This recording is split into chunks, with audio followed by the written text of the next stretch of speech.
Capítulo 8. Unidad. ¿Quién es mi hermano? Revitalización bíblica de la Iglesia. Capítulo 8.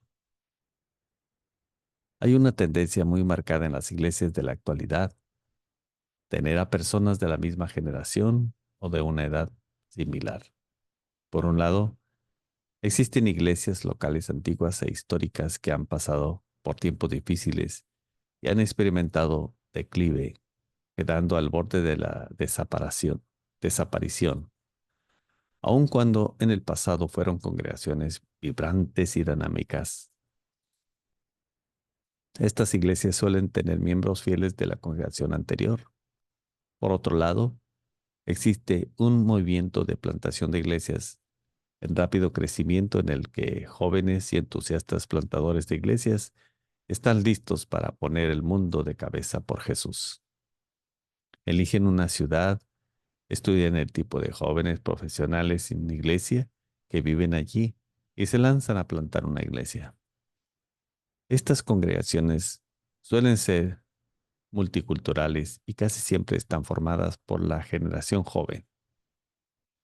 En una ironía asombrosa parece que tanto las personas más apasionadas, fieles y trabajadoras de las congregaciones más antiguas como las de las generaciones más jóvenes en estas iglesias están de acuerdo en algo, que uno de sus mayores obstáculos para el crecimiento y el ministerio de la iglesia local es la otra generación. Cada uno está convencido de que no necesita al otro.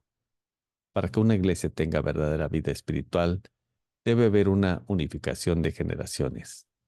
Aún más, es necesaria la unificación de las generaciones, pero también debe existir en cada iglesia, en algún grado, diversidad de género, raza y estado social. Tito 2:1-10. Por eso es importante que en la preparación para la revitalización se plantee una pregunta clave.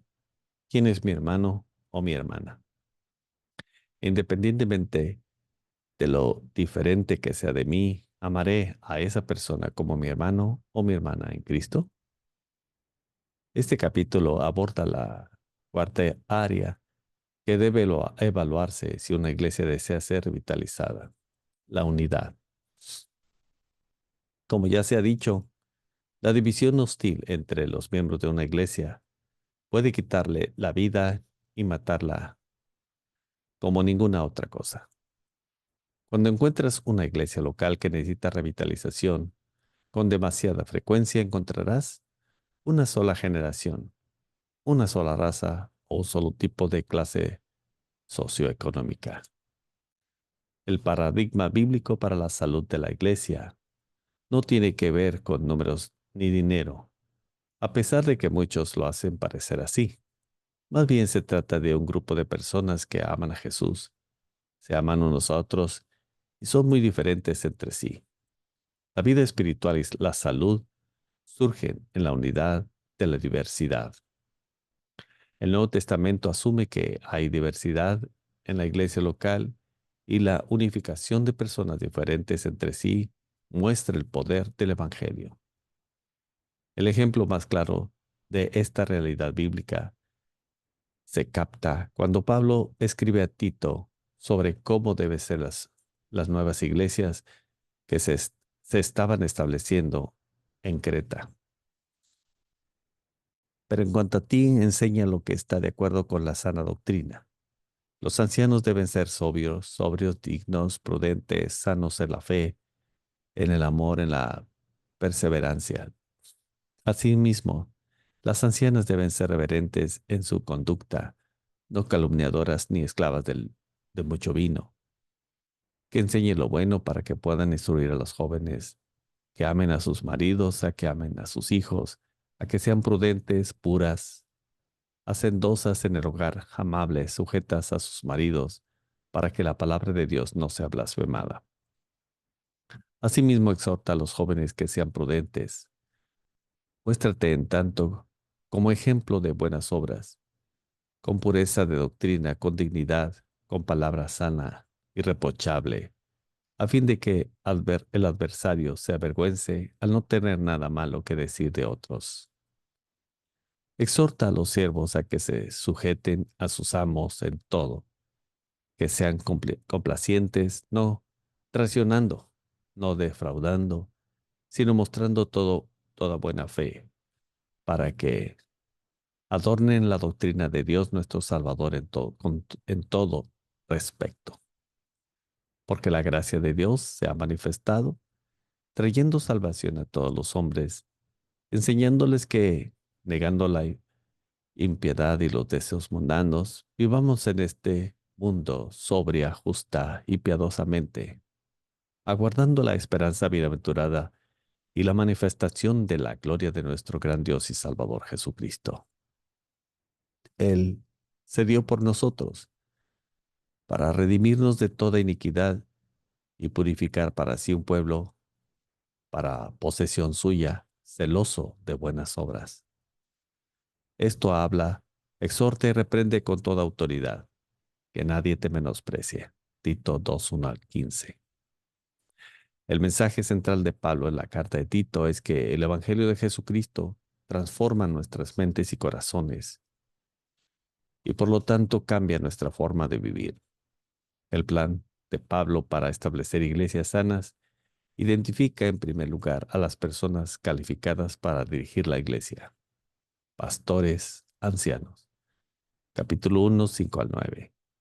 Y a continuación, desenmascara a los falsos maestros, los impostores del Evangelio que profesan conocer a Dios, pero con sus hechos lo ignoran. 1:16. Luego llegamos al capítulo 2, donde Pablo instruye a Tito para que enseñe a los seguidores de Jesús a vivir el Evangelio. Pablo da un diseño contractual e incluso contraintuitivo, en el que presenta a creyentes mayores jóvenes y étnicamente diversos, amándose unos a otros, mostrando el Evangelio al mundo a través de relaciones afectuosas, diversas, multigeneracionales y multiétnicas en la iglesia. En este pasaje está implícito el claro diseño de Dios de cómo es una iglesia local sana y llena de vida por la obra del Evangelio. El diseño de Dios para la iglesia local es que sea diversa, multigeneracional y multiétnica. Este diseño se destaca específicamente en la división de Tito 2. Los versículos 1 al 10 describen los diferentes tipos de personas que se supone que forman parte de estas nuevas iglesias de Creta, sus funciones y cómo despliegan el evangelio de la iglesia local. Los versículos 11 a 15 demuestran en qué consiste este evangelio que transforma y capacita estos diferentes grupos para estar unidos. Es importante señalar que Pablo no está instruyendo a diferentes iglesias. Cada tipo de personas se encuentra representado en cada una de estas nuevas iglesias locales que Tito estaba estableciendo. En este capítulo, Pablo se dirige a tres categorías de personas que cubren la gama de la diversidad para crear este diseño que debe estar presente en cada iglesia local. En la unidad de estos diferentes grupos se manifiesta el poder transformador del Evangelio. La diversidad en despliegue. Número 1. Ancianos y jóvenes.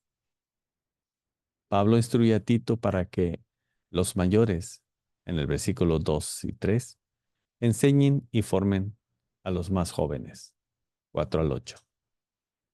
Esto se dice directamente a las mujeres mayores, versículo 4, y se implica por el carácter piadoso común de los hombres mayores y de los jóvenes. No debe pasarse por alto que incluso Pablo está moderando o modelando este diseño a través de su instrucción y su rol como mentor pastoral para Tito en esta carta. Número 2. hombres y mujeres. Pablo destaca el hecho de que las funciones de hombres y mujeres son únicas y distintas en la iglesia local. Cada grupo debe desempeñar su papel. Las instrucciones también varían entre los hombres y mujeres, probablemente debido a las trampas pecaminosas que afectan más a los hombres que a las mujeres y viceversa. Número 3. Siervos y amos. Pablo instruye a los siervos en el versículo 9 al 10 a someterse a sus amos en todo tipo de manera piadosa. El equivalente moderno más cercano a esta relación es la de un jefe y su empleado.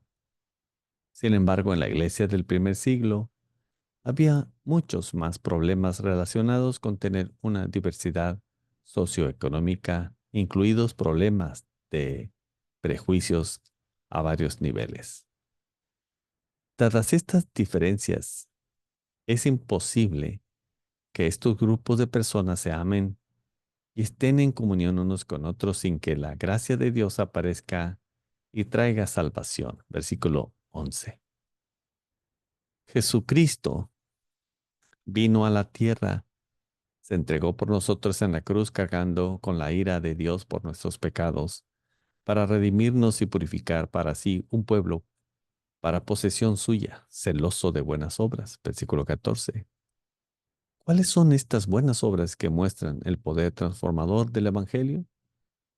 Son aquellas en las que ancianos y jóvenes, hombres y mujeres, e incluso siervos y amos, se comportan de la manera que Pablo ha instruido, Tito 2, 1 al 10.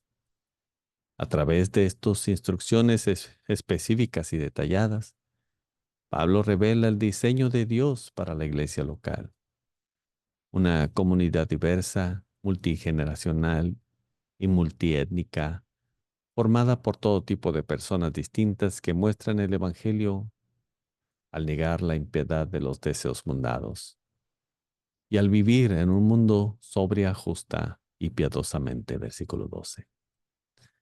A menudo las iglesias que necesitan ser revitalizadas han perdido de vista tanto la necesidad de estar unidos como de ser diversos.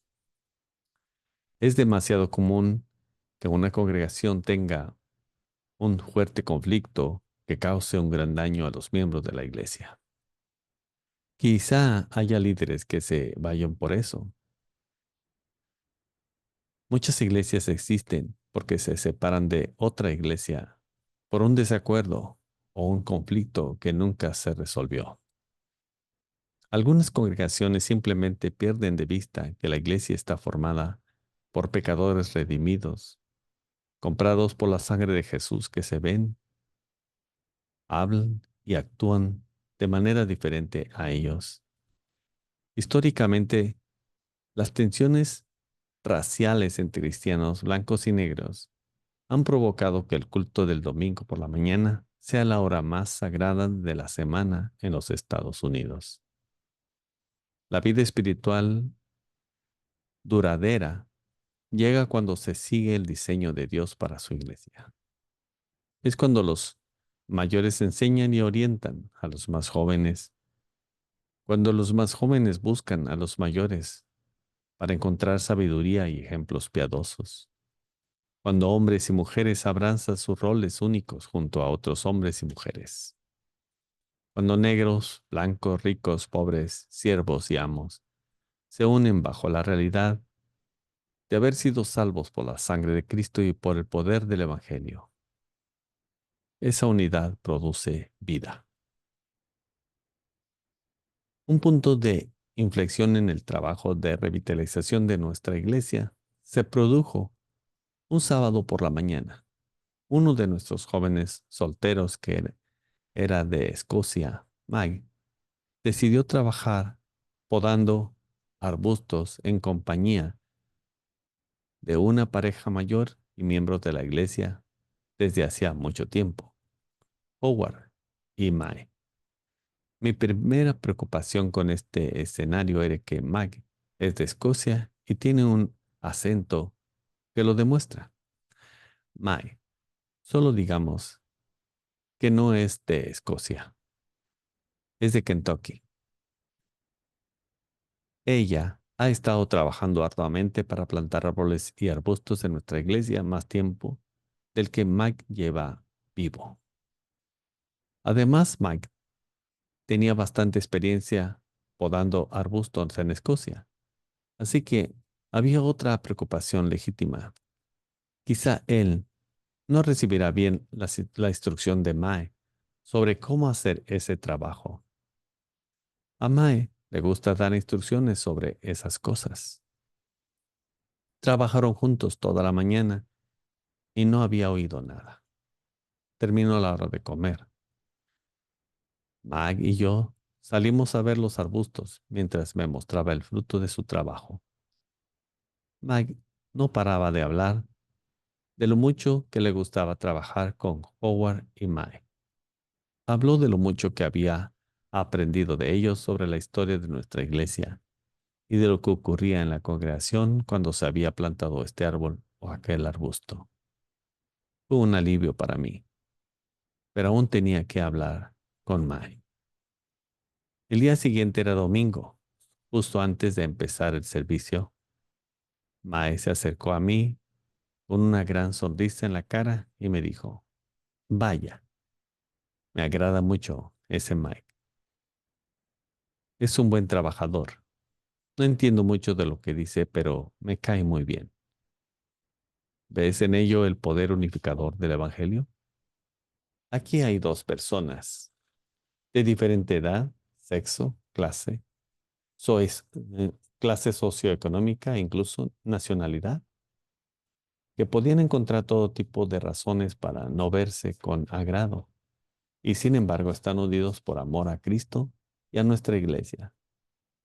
Son capaces de mirar al otro con ojos espirituales, ver el valor que tienen el uno para con el otro y abrazar el diseño de Dios para la iglesia local. Entonces, ¿quién es mi hermano y hermana? Ante todo, es cualquier persona que ha depositado su fe y confianza en Jesucristo y ha sido transformado por el poder del Evangelio. Es un pecador salvado por la gracia de Dios, que quizás sea de otra generación, raza o grupo étnico. Quizás sea alguien que vive al otro lado de la calle o que habla un idioma diferente al mío. Quizás sea mi jefe o uno de mis modestos empleados. Una iglesia que necesita ser revitalizada debe plantearse esta pregunta. ¿Cuáles son las personas que no son bienvenidas en nuestra iglesia? Las iglesias moribundas y divididas no pueden encontrar vida espiritual verdadera y duradera si no están dispuestas a recibir y amar a todos los que pertenecen a Cristo, independientemente de lo diferente que alguien pueda ser de mí. Si pertenece a Cristo, es mi hermano o hermana. El diseño de Dios es que este grupo diverso del pueblo redimido de Dios se reúna bajo la única bandera de Jesucristo y este crucificado, y experimente un amor y una comunión que magnifique el verdadero poder unificador del Evangelio. Dios les bendiga. La gracia de Dios sea con todos ustedes. Es mi oración.